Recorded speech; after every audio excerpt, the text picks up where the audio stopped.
El fundamento de la sociedad, de cualquier sociedad en el mundo, es el matrimonio. La familia fue establecida en la Biblia por Dios antes que cualquier institución, cualquier gobierno, cualquier estado. Porque es la familia, un papá, una mamá y sus hijos los que forman las sociedades. Todas las sociedades están formadas por familias.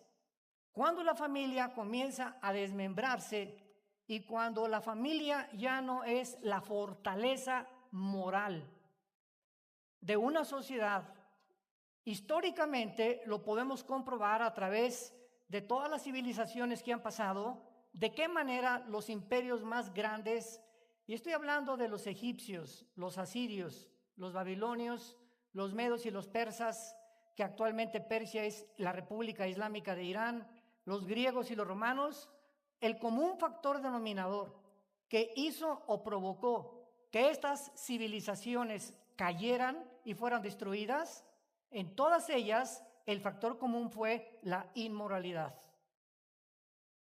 Es interesante que la historia nos enseña que el hombre no aprende de la historia y que cuando el hombre no conoce la historia está condenado a repetir la historia. Y nos encontramos en un punto donde la sociedad está completamente alejada, aislada de cualquier principio de ética o de moral. Cuando nosotros vemos las discusiones de los futuros candidatos en los diferentes países, los paneles donde discuten la economía, la educación, etcétera, etcétera, el turismo, nunca incluyen la moral. No está incluida la moral, cuando es la pieza y es el ligamento que sostiene el cuerpo completo de toda la sociedad. Y esta es la razón por la cual es importante que nosotros como sociedad podamos cobrar conciencia que nos encontramos en un mundo pero muy feo. Ya Rusia se alió con Siria, donde tiene bases navales. Nadie va a poder sacar a Siria o a mover a la familia Assad de Siria, porque Rusia defiende su base naval que tiene en el Mediterráneo, que es la única que tiene acceso Rusia al Mediterráneo y está en Siria. La República Islámica de Irán se acaba de unir a Rusia, ya tenemos Rusia, Siria, Irán. El presidente Erdogan de Turquía se acaba de unir también a estas 4 naciones y las naciones islámicas, que forman parte todas abajo del sur de Rusia cuando se dividió el comunismo en 1989 con la caída del muro de Berlín. Todas estas repúblicas que fueron divididas de la antigua Unión Repúblicas Socialistas Soviéticas, que fue Rusia, están volviendo a reagruparse bajo el presidente Putin con el propósito de controlar el Medio Oriente. Entonces vemos nosotros que el Medio Oriente es una olla hirviendo. En cualquier momento Irán se va contra Israel, en cualquier momento Estados Unidos ya se está saliendo del Medio Oriente, permitiendo que Turquía pueda matar a los kurdos, que es la frontera entre Siria y entre Turquía, con el propósito de ya no intervenir y basar un nacionalismo norteamericano solamente ahí. Cuando analizamos Europa, nos damos cuenta que Europa está completamente en quiebra. España, Portugal, Italia y Grecia están hundidas económicamente. La única nación que sobrevive en Europa es Alemania.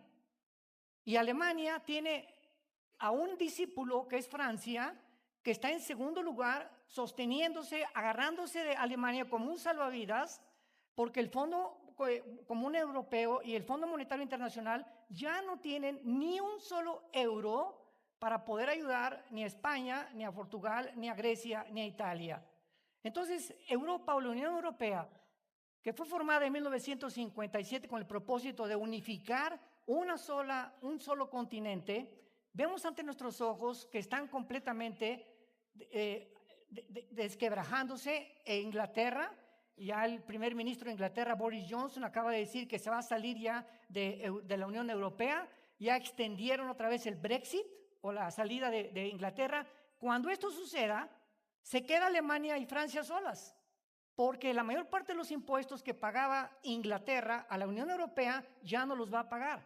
Y las exportaciones e importaciones ya no van a tener lugar.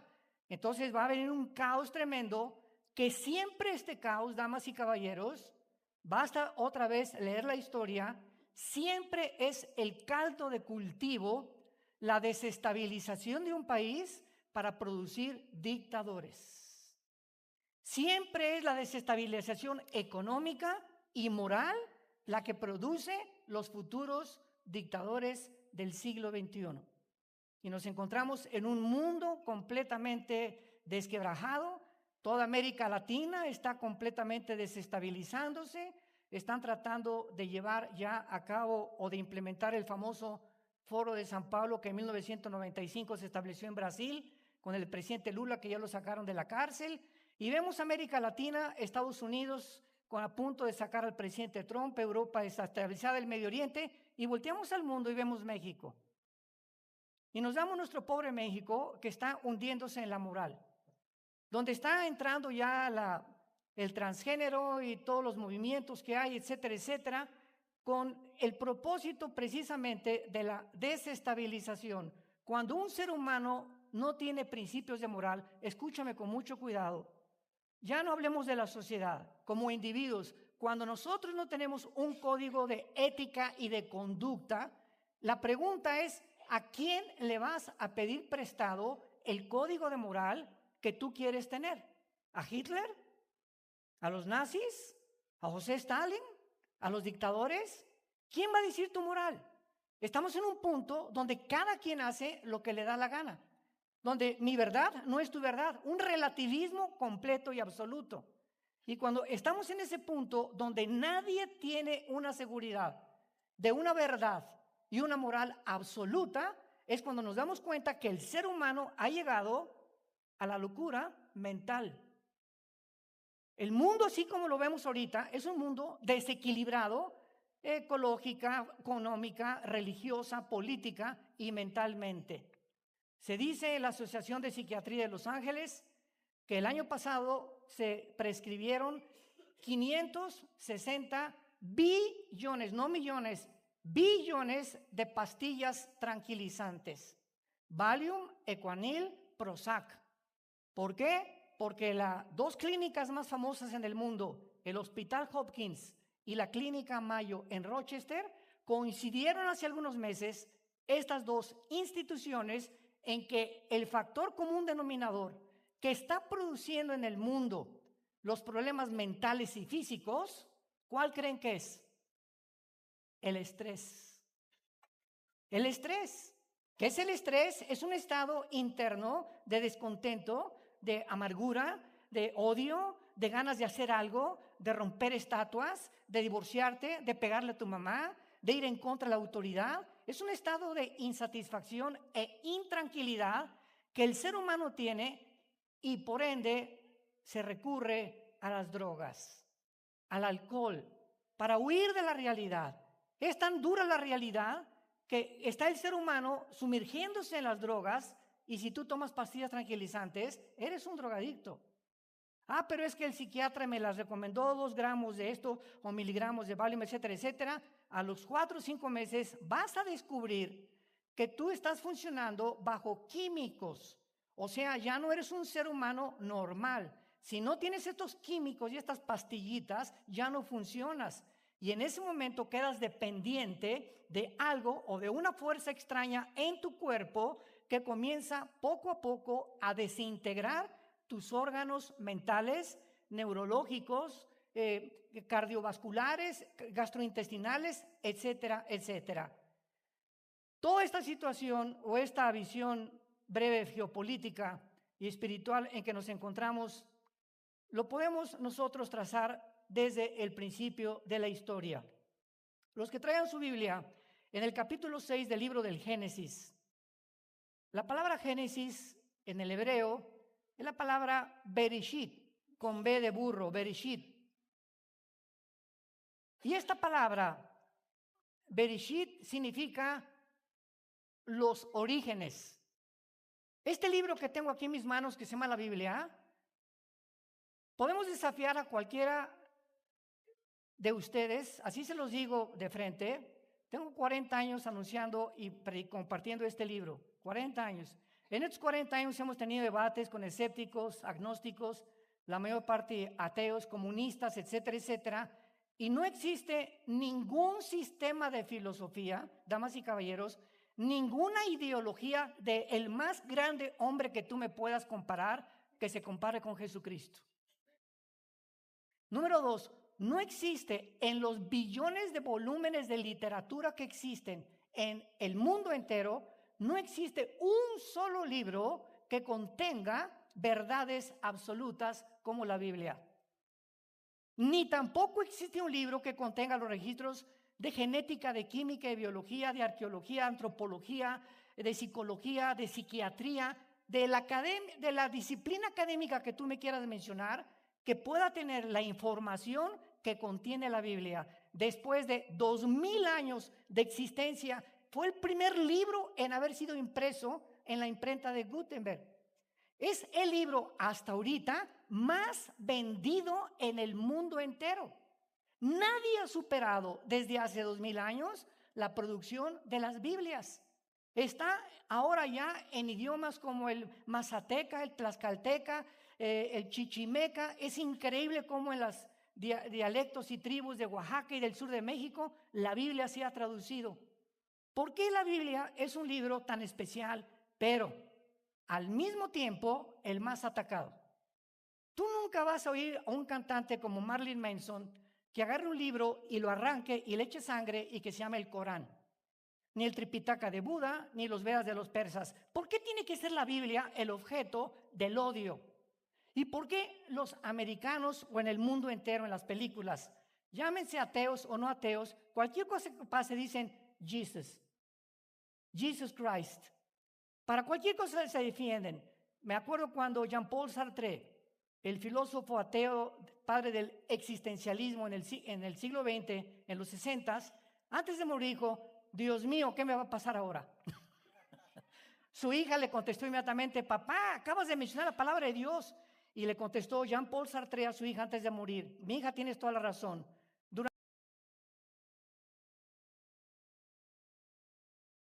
Durante toda mi vida, él escribió 2 libros que se llama El muro y la náusea. Y Sartre dijo lo siguiente, ahora cobro conciencia que toda mi vida la gasté peleándome contra aquellos que creen en un Dios y que yo no creo, y si no existe, ¿cuál objeto fue en mí el haber concentrado mi vida en pelear con algo que no existe? Me he dado cuenta, y dijo Sartre, que el ateísmo es insostenible filosóficamente. Cuando un ateo te dice, yo no creo en nada, o soy humanista, materialista, darwiniano, etcétera, etcétera, esta persona te está diciendo simplemente que él es Dios. Porque si tú no tienes una fuerza externa que rija tu conducta y tu regla de moral, tú eres Dios. Tú has hecho tus 10 mandamientos. Nadie te va a decir qué es bueno y qué es malo. Tú lo vas a determinar. Le dices a Dios, yo no quiero nada contigo. Cuando yo me muera, ahí acabó todo. Y si ahí acabó todo, y esta es tu defensa para proclamar tu ateísmo, entonces, ¿por qué cuando te roban tu carro gritas que me hagan justicia? ¿De dónde sacas tú la justicia? ¿Cómo puedes atreverte a decir que hay personas injustas y no hay injustas si cuando tú ni siquiera crees en nada te atreves a poder decir que tienes un código moral? ¿Quién te dio ese código de conducta? ¿Tú mismo? Ahora imaginemos, damas y caballeros, pensemos, tratemos de ser lógicos y razonables. Imaginémonos que todos tenemos esta clase de pensamiento. Nos vamos a acabar pareciendo a los nazis. En 1947, en el juicio de Nuremberg, cuando juzgaron a los nazis, el general Göring fue de los últimos generales que juzgaron a la horca, se paró y les dijo a los abogados, ingleses y norteamericanos y rusos, ¿ustedes quiénes son? ¿Por qué se atreven a juzgarnos? Cuando nosotros era la ética del nazismo la que estábamos siguiendo. Esa era nuestra moral, esta era nuestra ética. Ustedes los occidentales tenían otra ética, ¿por qué van ustedes a criticar la de nosotros? Nosotros no le llamábamos asesinar, le llamábamos eliminar por causa del Estado. Qué bonito se oye, ¿verdad?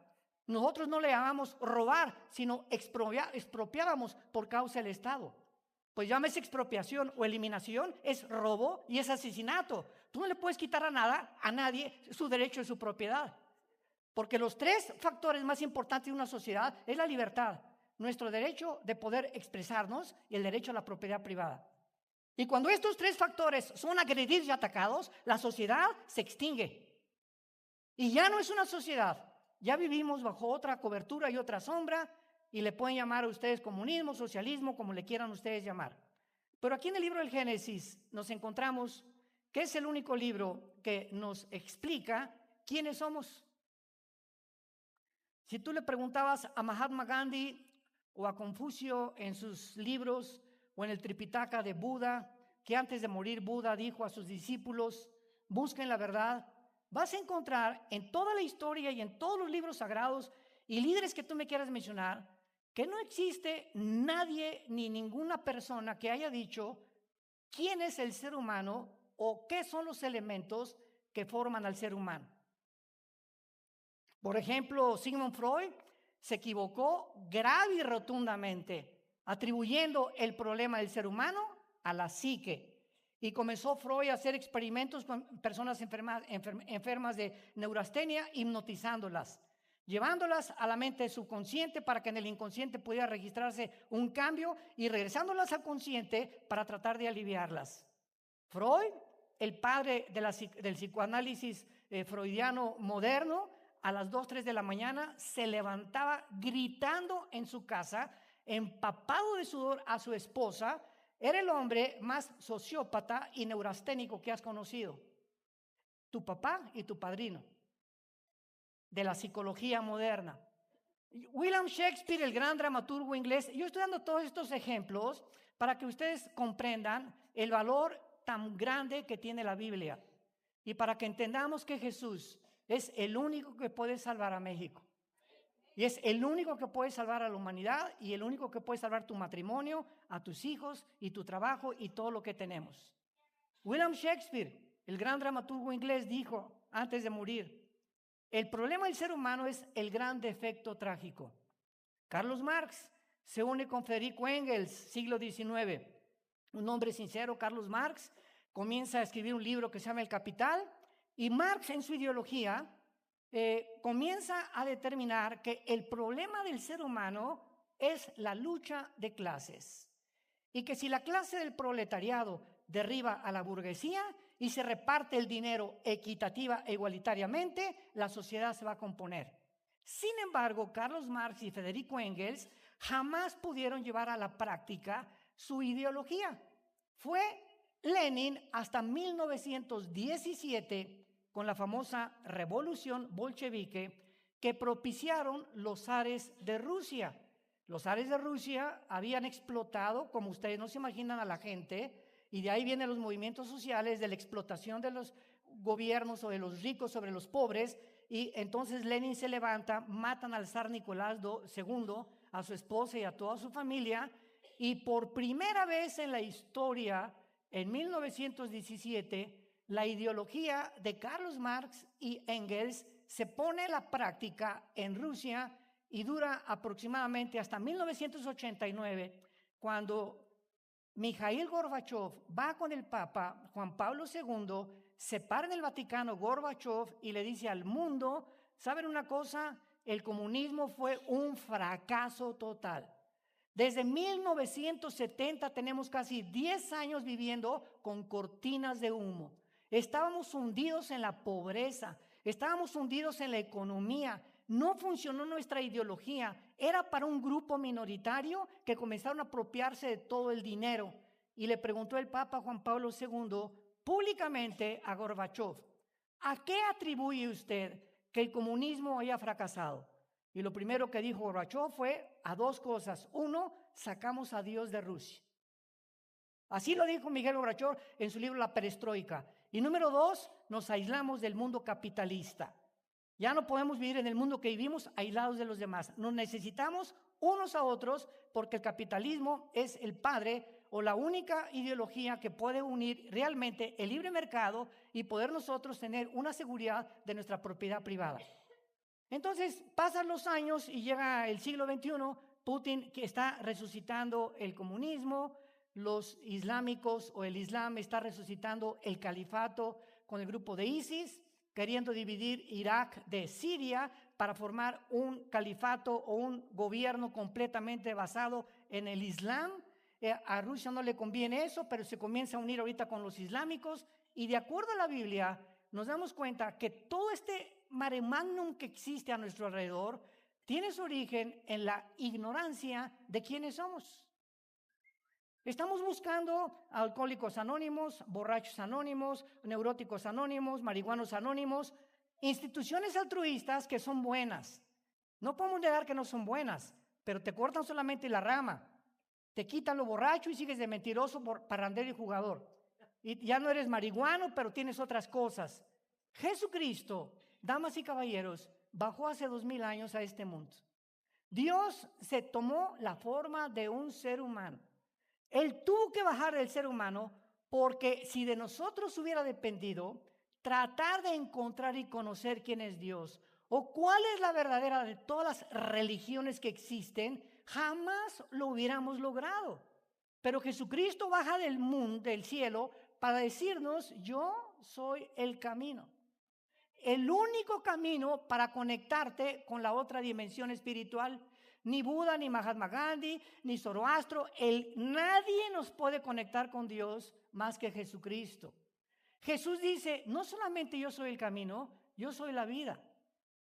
No es la vida solamente el crecer y morir. Yo soy el autor de que tú hayas nacido en el vientre de tu madre. Yo soy el autor de los cromosomas XY de los hombres. Yo soy el autor de los cromosomas XX de las mujeres y de las células. Yo soy el autor, el que comenzó a desarrollarte dentro del vientre de tu madre. Los pájaros, todo lo que tiene vida biológica y todo lo que tiene vida espiritual. Yo soy el origen de todo esto. El universo fue creado por mí, dice Jesucristo. Y Jesús dice algo completamente radical: yo soy la verdad. No una verdad, no tu verdad, Él es la verdad. Y si Jesús dijo: yo soy el camino, la verdad y la vida, escucha, este hombre ha sido el psicópata, loco, neurasténico, paranoico, más grande que la historia ha conocido. Al hacer esas aseveraciones, o Él es lo que Él dijo ser. Ahora, si Él es lo que Él dijo ser, el Hijo de Dios, y que tú estás perdido en tu vida, si tú no tienes una relación con Él a través de la Biblia, entonces tu vida carecerá siempre de sentido. Y vas a llegar a ser gobernador de Querétaro, presidente de México, empresario mundial, vas a ganar millones de pesos. No importa el estatus que alcances en tu vida, sin Dios, mientras más alto subes, más rápido vas a caer. Porque nada de lo que tenemos dura arriba. La vida es como una rueda de la fortuna que subes y triunfaste y jiji, ya alcancé lo que sea y ahora tengo este puesto y este dinero. Acuérdate, la rueda de la fortuna tiene que bajar y vas a volver a aterrizar. Y cuando aterrices y descubras que ni el dinero, ni las mujeres, ni el poder político, ni nada de lo que tú anhelabas alcanzar ha satisfecho tu vida, descubrirás un vacío tremendo con el cual fuimos creados, que solo Cristo lo puede llenar. Y en la Biblia, en el capítulo 2 del Génesis, versículo 7, nos muestra Dios el secreto de la naturaleza humana. Entonces Jehová Dios formó al hombre del polvo de la tierra. Escuchen esto, señores científicos que nos acompañan, maestros de la universidad, que se burlan y que a sus estudiantes les sigan enseñando que venimos de chita, que venimos del mono, que venimos de los simios. Impresionante, increíble que esta teoría, que es una teoría, se siga enseñando a nuestros hijos en las universidades cuando la biología, los aminoácidos impiden e impedirán la evolución.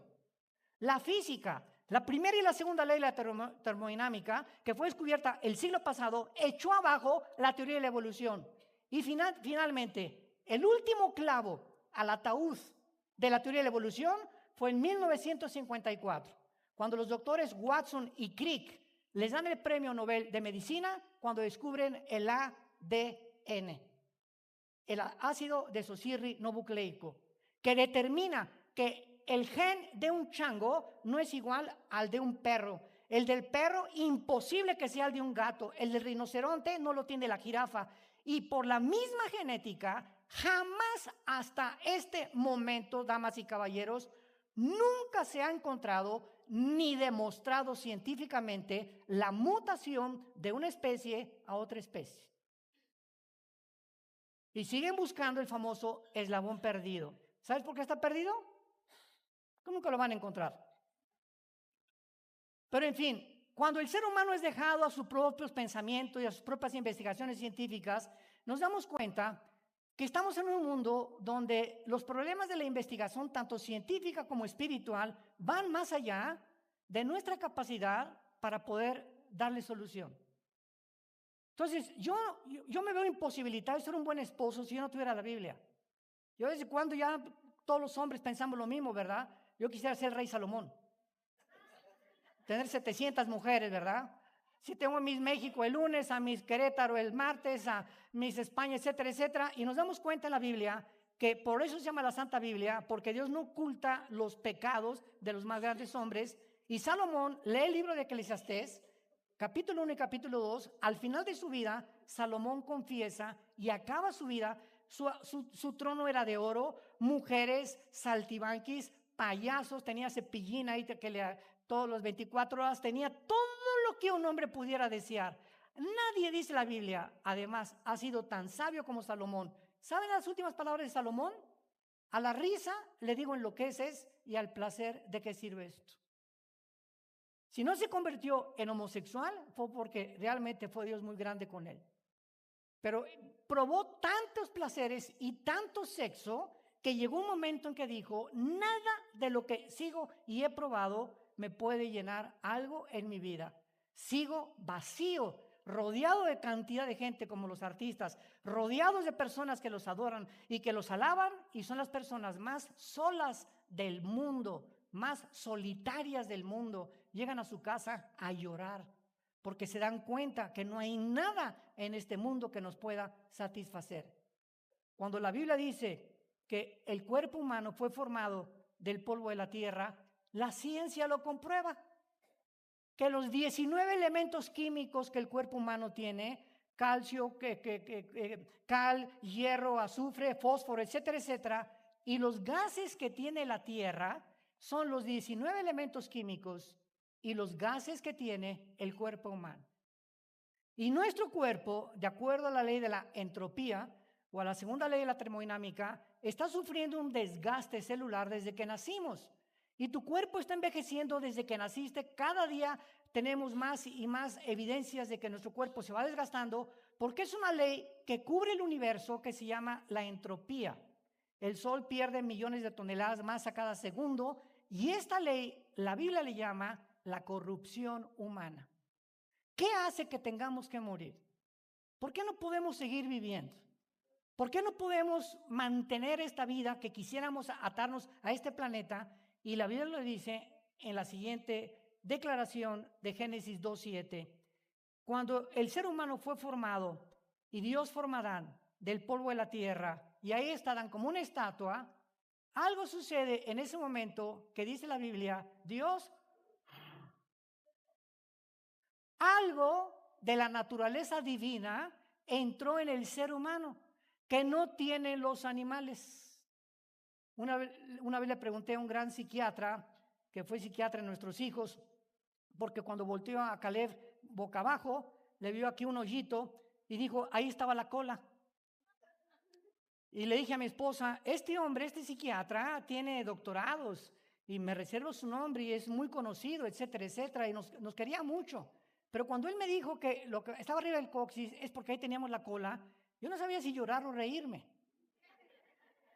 Desde luego, ¿verdad? Que no hice mofa de él, ni mucho menos, simplemente le expliqué la Biblia y la creación y me dijo, Armando, te prometo que voy a comenzar a leer. No he considerado, ni he tomado en cuenta esa otra parte de la verdad bíblica, y yo como un hombre honesto, que me gusta la investigación científica, lo voy a hacer, me lo prometió. A los 2 años recibió a Cristo, ahora se quiere ir de misionero a España. ¿Por qué? Porque cuando él comenzó honestamente a leer estas páginas y decirle a ese Dios, si tú existes, si realmente Jesucristo es la verdad y el camino, yo lo necesito. Yo lo necesito, porque tengo que morir algún día. ¿Cuántos de ustedes saben que ahorita saliendo por la puerta es la última vez que Dios te habló? Y que no tendrás otra oportunidad cruzando esa puerta. Una embolia cerebral, un ataque al corazón, una bala perdida, un accidente de tránsito. Ninguno de los que estamos aquí tenemos la seguridad de amanecer mañana. Siendo esta realidad, prepárate para encontrarte con tu Dios. Y tú no estás aquí de casualidad. Dios te trajo, Dios te está hablando directamente a tu vida, a tu alma. Las fibras más íntimas de tu ser están siendo sacudidas por el poder del Espíritu Santo para que tú reacciones y consideres y analices e investigues si sigues teniendo dudas, porque la duda forma parte del ser humano, la verdad en Jesucristo. Dios sopla entre nosotros algo que no tienen los animales, el espíritu. Veamos entonces, el ser humano es espíritu. Tenemos un alma y vivimos dentro de un cuerpo.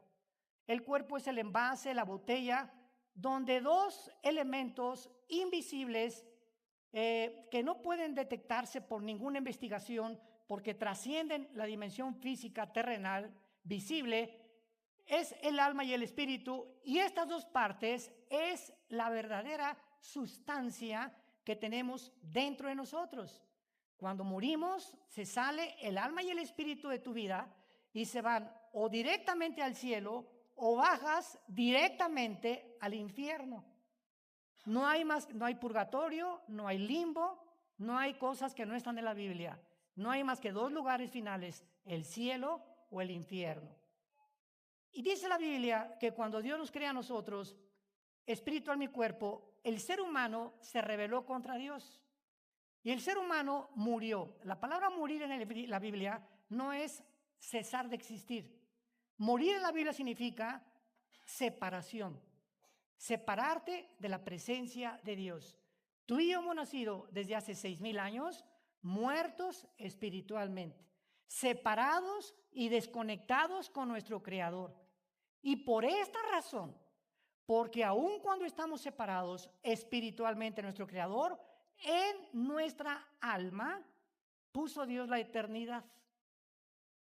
Y esta es la razón por la cual decía Freud, ¿cómo es posible que no hay ninguna civilización, ninguna tribu, ninguna jamás ha existido que no hayan sido religiosos? Freud decía, el hombre es incorregiblemente religioso. ¿Por qué hay más de 150, 200 religiones en el mundo? Porque el ser humano anhela reconectarse con Dios, construyendo estatuas, construyendo santos, sacrificios, yéndose a la villa, golpeándose el pecho, buscando la manera que podamos nuestra conciencia que nos acusa y nos atormenta, ponerla en paz. Al Capone, el domingo, le decía a muchos que le llevaran la comunión. En diciembre se disfrazaba de Santa Claus y al otro día mataba 500 personas. Los grandes dictadores que hemos tenido en Latinoamérica, que abrazaron la ideología de izquierda, al final de su vida le pidieron al Papa Juan Pablo II que los confesara. En mi época, porque yo fui comunista antes de ser cristiano, yo fui ateo. A los 12 años de edad me decepcioné de las religiones. Y le dije a mi hermano que está aquí, que fue el que me dio a Cristo hace 40 años, yo no creo en ninguna religión. Todo, ¿verdad? El Papa roba, todos roban, el Vaticano roba. Aquí se trata todo de hacer dinero, aquí no hay ninguna justicia, no hay ética, no es más que la que yo me pueda imponer. Yo estaba cansado de las religiones.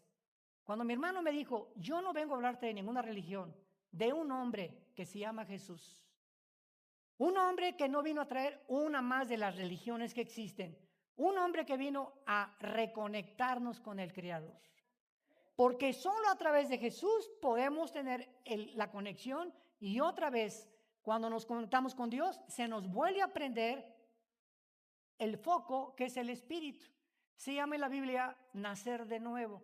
Y cuando naces de nuevo y te reconectas y tu espíritu nace aceptando a Cristo y creyendo lo que Él hizo en la cruz, comienza tu mente, sin que te des cuenta, a expandirse y a penetrar lo que el mundo científico y lo que el mundo de investigación intelectual no puede, porque no pertenece a nuestra investigación. Las cosas de Dios pertenecen a Dios y reveladas a los que siguen a Jesús. Por eso los ateos chocan con la Biblia. Es un libro de historias, es un libro, se contradice y hay genocidio y sangre. Pregunta, ¿ya lo leíste? ¿Ya lo leíste? Me dijeron, ¿quién te dijo? Ya la leí toda. De veras, déjame hacerte 3 preguntas si ya la leíste. Si ya la leíste, te quiero hacer una pregunta. Si tú mueres hoy en la noche, ¿te irías al cielo? Mis que ya la leíste. Y es el centro de toda la Biblia, la seguridad de que en Cristo tenemos el perdón de pecados y la salvación eterna. Entonces, ¿cómo puede alguien atreverse a decir, ya leí la Biblia, cuando ni siquiera ha podido compenetrarse con el mensaje más importante que es la salvación? Y esta es la razón, damas y caballeros, por las cuales el mundo se encuentra desconectado de Dios. Esta mañana Dios te trae para que tú te vuelvas a reconectar con Dios, para que algo misterioso, espiritual, suceda en tu vida en esta mañana sin que tú te des cuenta. Si tú aceptas a Jesucristo como tu Señor y vas a comenzar a leer la Biblia, ya no con tu intelecto, ni con tus doctorados en ciencias políticas que tienes, ni aunque seas astrofísico, vas a venir a la Biblia con el Espíritu de Dios. Y es el Espíritu de Dios, el maestro, el autor de este libro, el que nos enseña a discernir lo que es espiritual y lo que es terrenal. Cuando nosotros abordamos este tema, nos damos cuenta que en la Biblia, en el libro de Levítico, capítulo 18 al 20, Dios comenzó a hacer prohibiciones, porque la causa que originó la caída, la causa que sigue originando la caída, síganme con mucho cuidado, la causa y el enemigo más grande del ser humano, sin que el ser humano se haya dado cuenta, y la causa por la cual los más grandes hombres políticos, también profetas de Dios, como Salomón, David, Sansón, que causó que cayeran, fue la sexualidad. La sexualidad es un impulso biológico que Dios puso. Y es el sexo algo bendecido, maravilloso, única y exclusivamente dentro de la dimensión del matrimonio.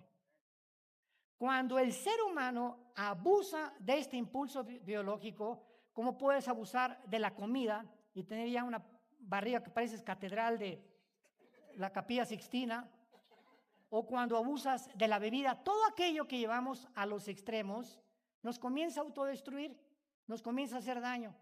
Entonces, cuando el ser humano no sabe para qué es el sexo, cuando los jóvenes no saben para qué es el sexo y lo comienzan a usar porque la doctora Corazón, el sexólogo del programa de televisión, ¿quién se puede atrever, damas y caballeros, a decirnos para qué es el sexo, cómo puede usarse y cómo se puede prohibir? Si no es el autor del sexo.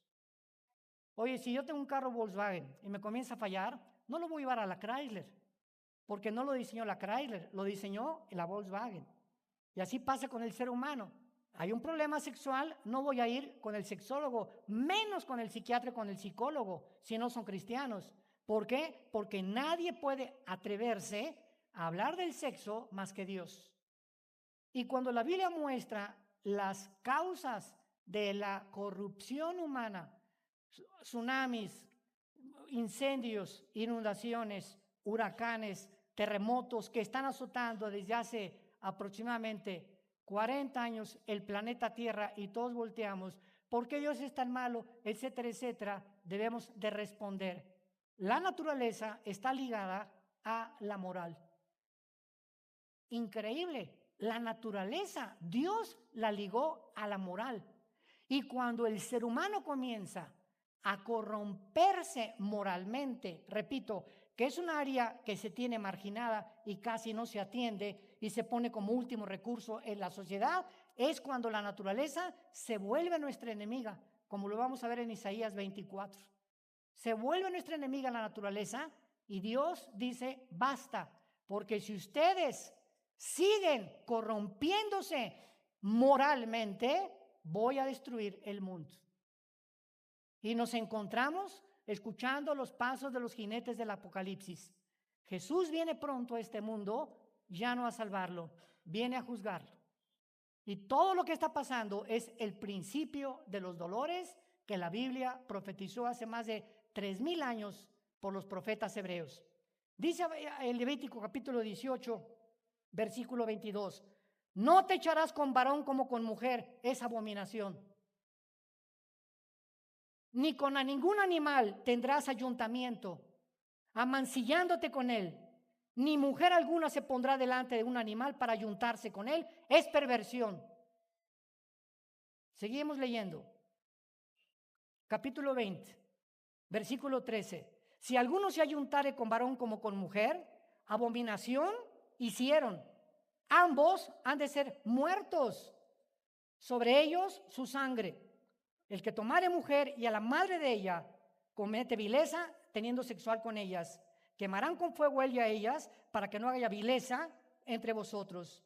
Y cualquiera que tuviere cópula con bestia ha de ser muerto, mataréis a la bestia. En el Antiguo Testamento comenzó la humanidad a desviarse al bestialismo, a tener relaciones con animales, hombres y mujeres. Y Dios sabía que nuestra semilla no se mezcla con la semilla de un chivo o de una vaca o del animal que sea, porque el ADN nos hace separación en la semilla. Mi semilla tiene la composición genética para que cuando mi esposa y yo tuvimos relaciones, si fue el cromosoma Y el que fertilizó los cromosomas X de mi mamá, nacimos varones. Tú eres varón simplemente porque traes un cromosoma que no tienen las mujeres.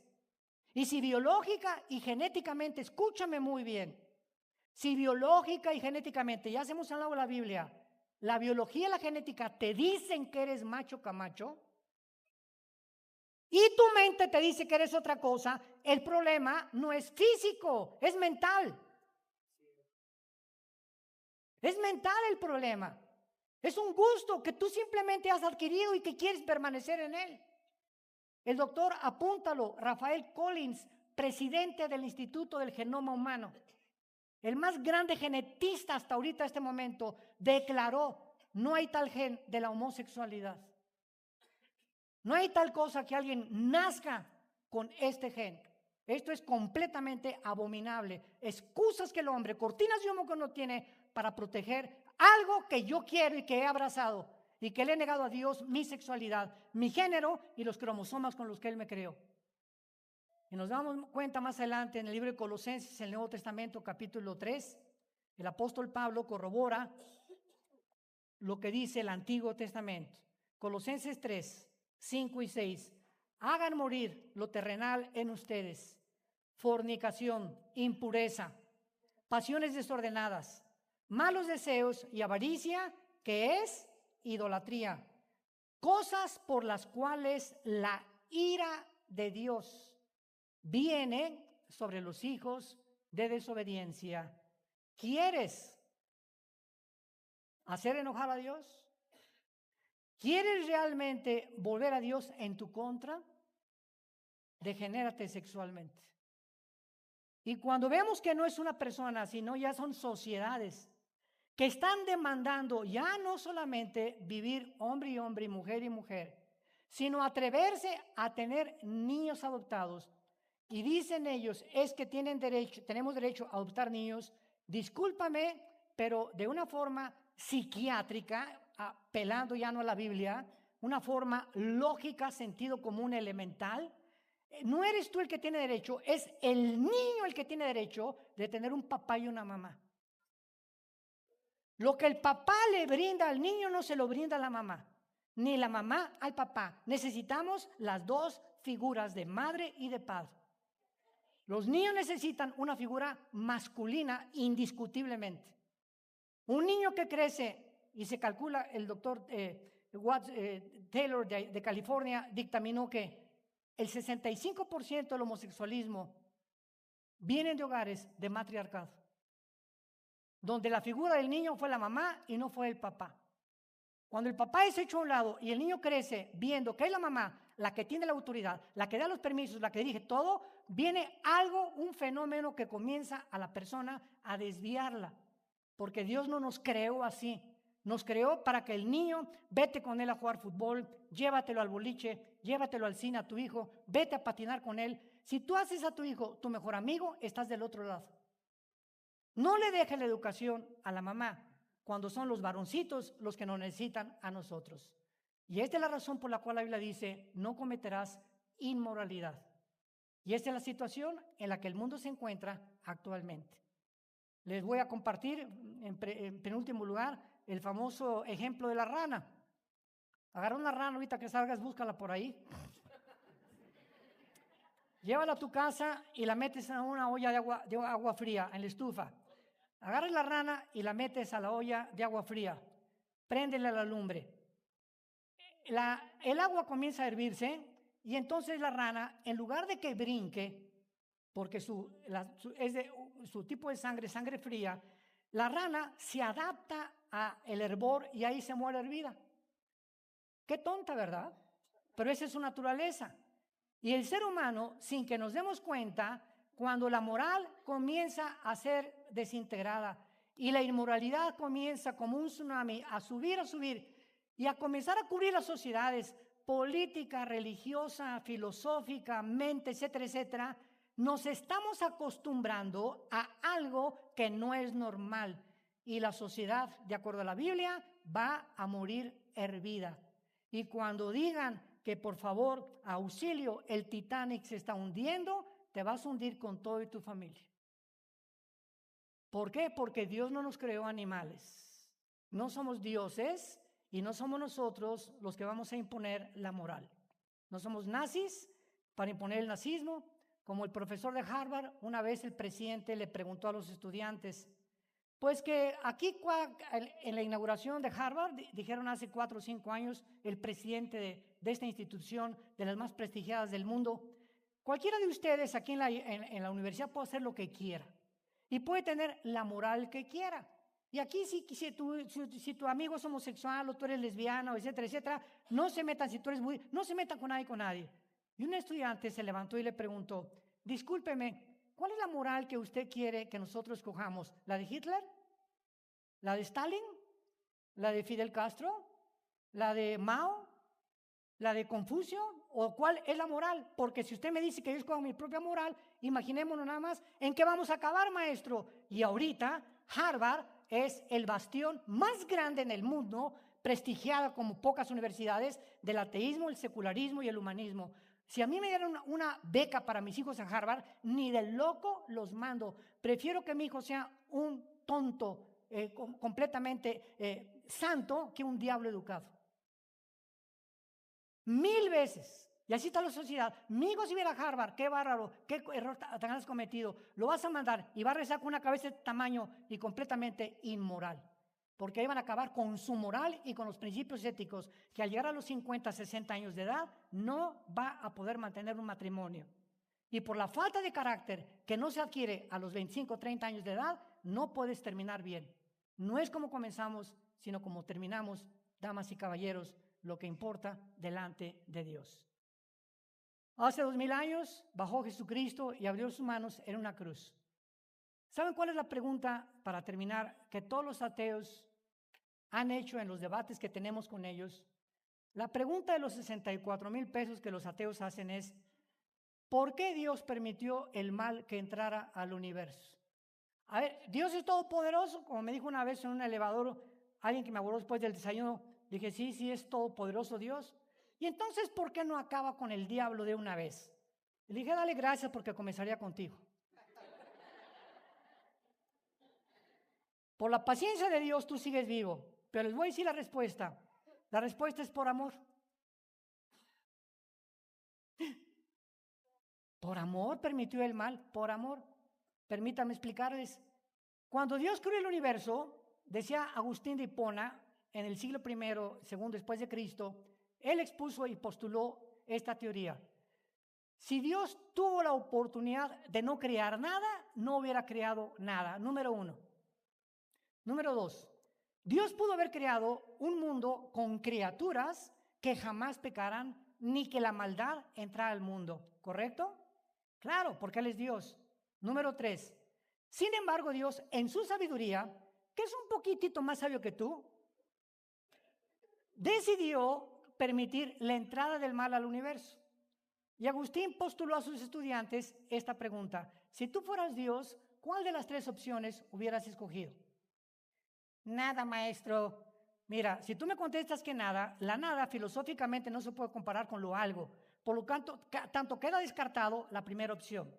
Número 2, yo hubiera escogido que mejor no hubiera habido nada de mal, ni diablo ni nada. Muy bien, hubiéramos sido una creación de robots, programados como si nos hubieran hecho un lavado cerebral, una lobotomía, y hubiéramos podido responder al amor de Dios sin haber tenido la libertad de escoger. Y número 3, Dios claro que sabía que Adán y Eva iban a pecar. Dios sabía que Lucifer iba a pecar. Y como Dios sabía que Él tenía que crear la opción de la libertad en los seres humanos, porque escucha esto, si no hay libertad, no hay amor. Si no hay libertad, no hay amor. Si no hay libertad, no hay democracia. Imagínate en un país donde vamos a votar por Pancho Contreras.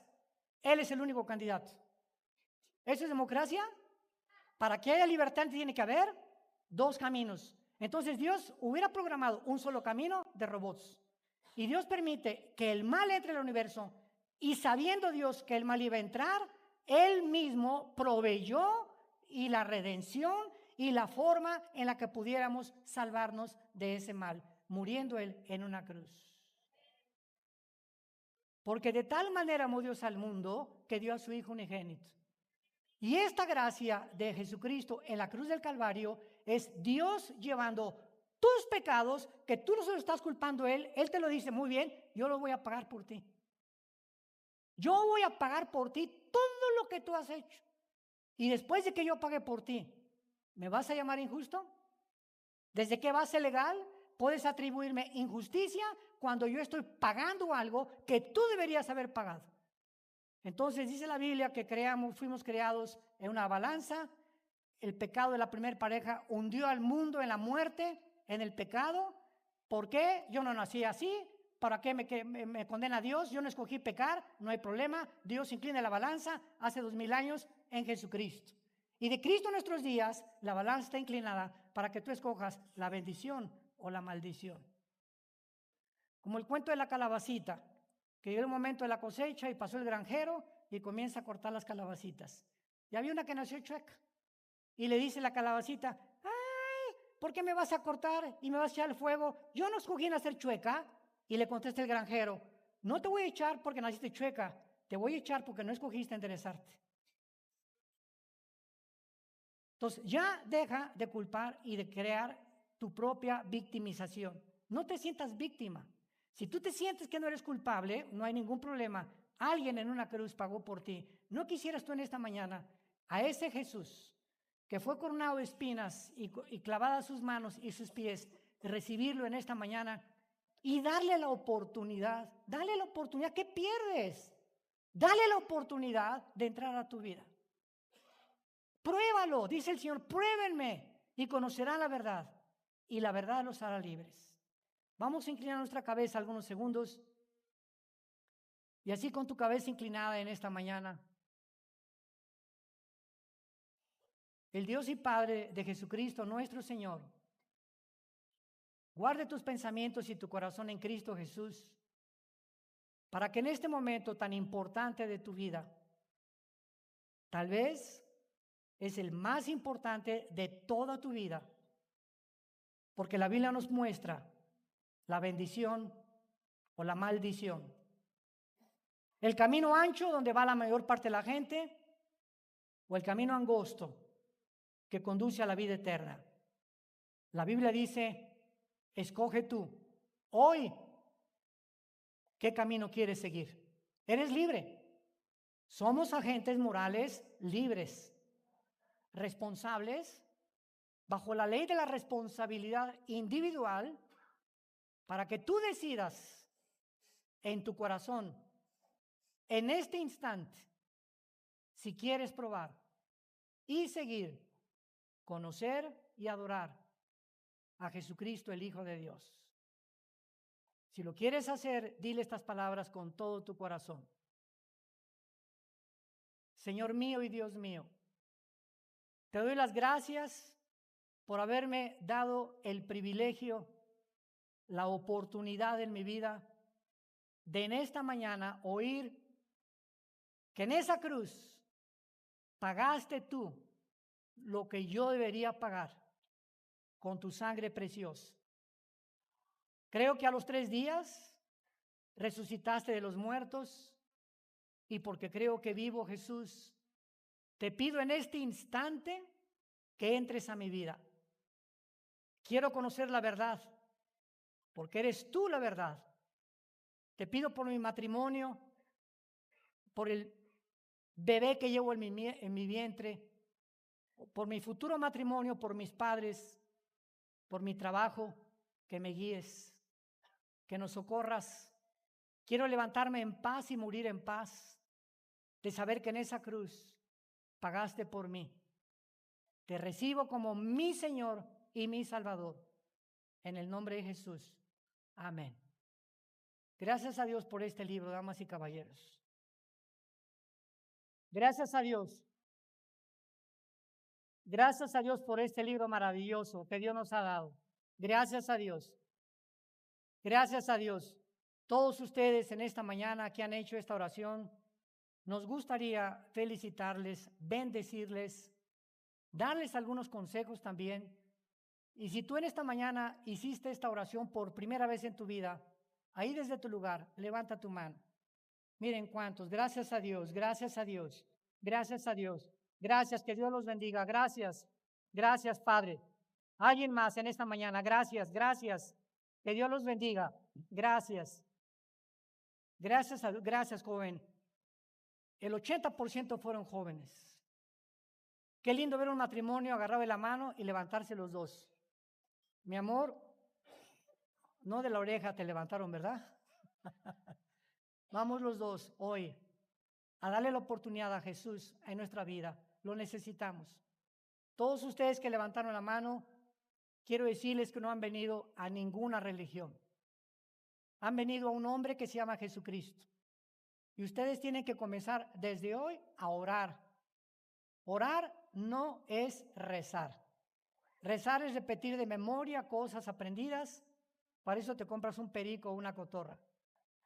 Orar es platicar con Dios. Ahorita a la comida, tal vez por primera vez en tu vida, agarras a tu esposa, a tus hijos. Padre, te damos las gracias por estos alimentos, por estos chilaquiles, esta carne asada, en el nombre de Jesús. Comienza a platicar con Él antes de acostarte hoy.